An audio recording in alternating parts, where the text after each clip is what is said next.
Films often change their titles when they are translated into other languages. Usually it's a matter of comprehension. A phrase or word in English might not have a comparative in another language, or perhaps the new culture requires a different explanation or encapsulation of what the film is about. In China, last year's Ghostbusters was called Superpower Dare Die Team. In Denmark, Die Hard with a Vengeance is the decidedly adult-sounding Die Hard, Mega Hard, and in Italy, Eternal Sunshine of the Spotless Mind translates to the much blunter, If you leave me, I delete you. One culture might make the film, but each culture that views it adds a layer of meaning and interpretation by what they title it, in many cases establishing different emotional and tonal expectations from their American counterparts. As I discovered recently when replacing my personal copy, the French-Canadian title of Nicolas Winding Refn's Drive is one such of these instances. The title there is sang-froid, a noun which is defined by Webster as composure, sometimes excessive, as shown in danger or under trying circumstances.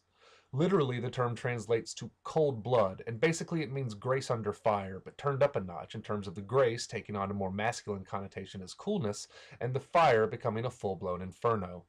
There is no equivalent term in English. Cold-blooded doesn't imply the same qualities, but as the French-Canadian definition could pass perfectly for a one-line description of the driver, Ryan Gosling, in several ways it's a more fitting title than even Drive. Besides being a noun instead of a verb, thus placing the emphasis on the character of the driver himself rather than his actions, sang-froid conjures different connotations than Drive, which ostensibly establishes the film as one based on action. Sang-froid implies a more introspective film and would seem to suggest that whatever thrills are coming aren't derived from the events or occurrences the driver inflicts or survives, but the motivations within himself that puts him in their path to begin with. And when the events and occurrences turn excessive, so too does the driver's sang-froid, ultimately leading to his undoing. In terms of how the driver encapsulates the meaning behind sang-froid, honestly, how doesn't he? As I said, the term is pretty much a perfect description of him, and nearly everything he does reiterates this. It's practically pattern behavior. In his professional, personal, and romantic relationships, he projects constant composure, a facade which has the side effect of blocking him from objectively living his life. He becomes a slave to his composure, in a sense. It is the thing to be maintained above all else, his own personal status quo, and in certain instances this composure becomes excessive to the point it drives people away, turns friends to enemies, or manifests in irrevocable violence. In the opening scene while waiting to pick up his passengers, the driver is quiet, calm, his jaw locked and his toothpick steady, even later as he weaves in and out of traffic at 80 miles an hour. But he gets a little too cool, following a police car when he should be playing it safe and avoiding them. This decision puts the driver and his clients on a path that leads them into the sights of the police helicopter, and though he eventually shakes the cops and makes a clean getaway, his excessive exhibition of composure had the immediate consequence of increasing the peril of his situation, something with which it was already overwrought. For the driver, however, the accomplishment isn't the getaway, it's the illusion. It's about delivering his clients, it's about tempting fate and taunting authority, and, of course, it's about testing his composure against trying circumstances. It's about tempering it, making it stronger. In his relationship with Irene, Carey Mulligan, the driver is a stereotypical cool male, too much so to share his true feelings with her, or really any vulnerability, as best revealed in one of the early scenes between them, when she asks about his job as a stunt driver for the movies. Is that dangerous? His response is to not respond, just offer a muted and telling smile that says, "Of course it is, but a real man, a cool, composed man, would never admit it." The real danger to the driver is emotional honesty, and his sang-froid is the barrier between it and exposure. This is why he doesn't speak to Irene in the elevator the first time we see them together.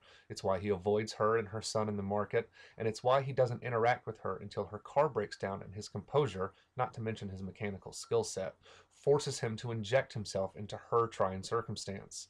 It's also why, later when their emotional bond has strengthened to the point that composure should fall away for the sake of emotional honesty, he again remains silent when she tells him her husband is coming home. He could state his case, he could offer himself, he could ask for her affections, which he knows she harbors, but his coolness, his composure, his sang-froid prevents him from revealing his true self, especially in the trying circumstance of her slipping through his fingers. When it comes to this husband, Standard, Oliver Isaac, The driver further subjugates his true will, in essence giving in to his composure, by not taking the dick-measuring bait Standard offers up in their first couple of meetings, and also by deciding to help Standard when he finds him pummeled by men who aim to have him rob a pawn shop to pay a protection debt. The driver could have easily exposed Standard's continuing criminal activities to Irene, or to the police, and remove the man, the hindrance, from the equation of he and Irene, but instead he puts himself in harm's way because that's what his composure would have him do. Save the day, in this instance defined as sparing Irene from further hardships. Crime is, after all, his business, and so far as the driver is in charge, so long as it's his composure and control, business is good. It's in his business especially that the driver is the epitome of composure. I mentioned his stoicism in the opening scene, and this is meant to establish his persona in all related matters.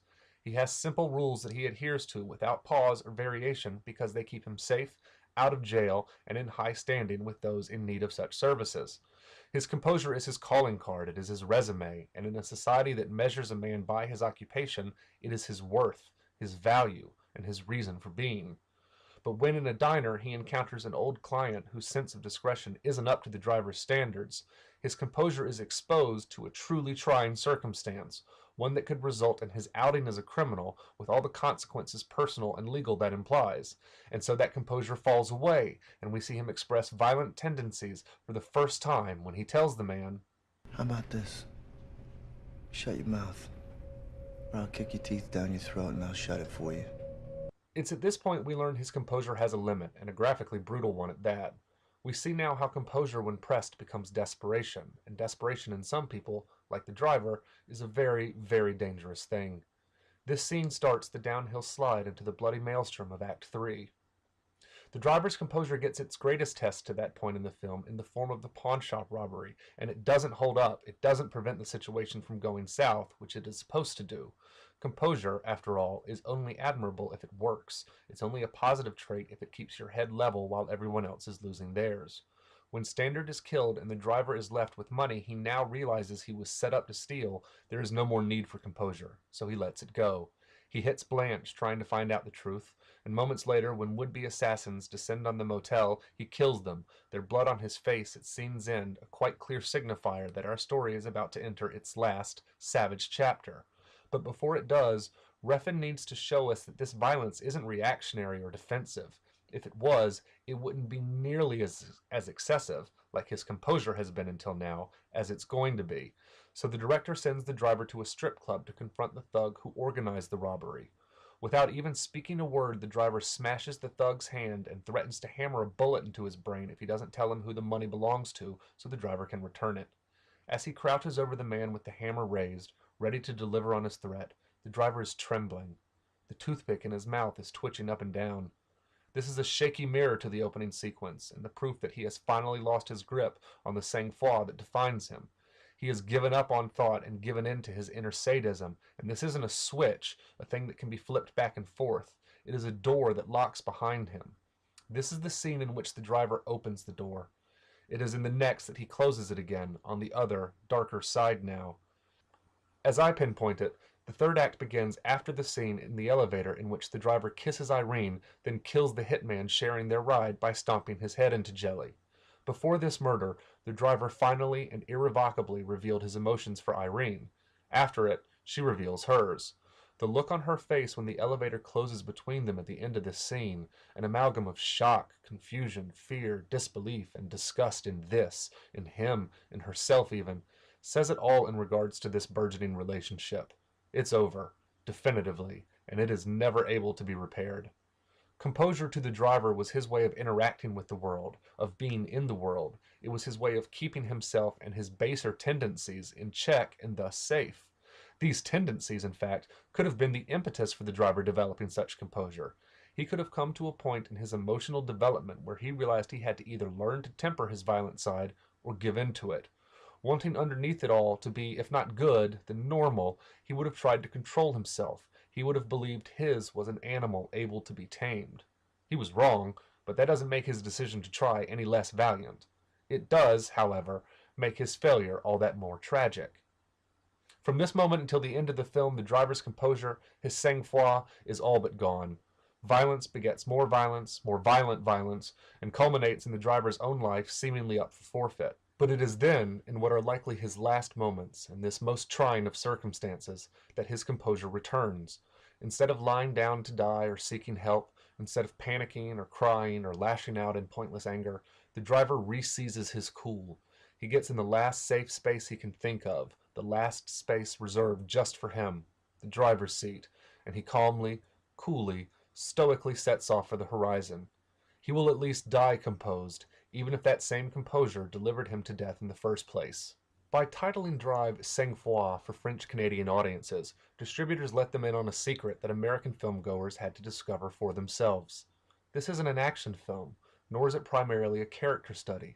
Above all else, and in its own brilliantly bizarre fashion, Drive is a love story. It's about the compromises to character that love can coerce, the thoughts and actions that go against our instincts but will not be ignored. Drawing attention to the driver's primary character trait, his excessively cool composure, before the film even starts turns it into the filter through which audiences view the film. If it's there in the first act, then like Chekhov's gun, it must go off by the third. Now Drive, or rather Sang-Froid, becomes a waiting game, a fuse burning down to what one can only assume will be a spectacular explosion of composure and a complete refusal of its more admirable aspects. The driver's composure got him everything he had: his jobs, the people in his life, his safety, his freedom, his reputation. But it is the same composure that, when pushed to excess by a series of trying circumstances, not the least of which is the irrevocable loss of the woman he loves, that drives him to the grave. I'm giving you a night call to tell you how I feel.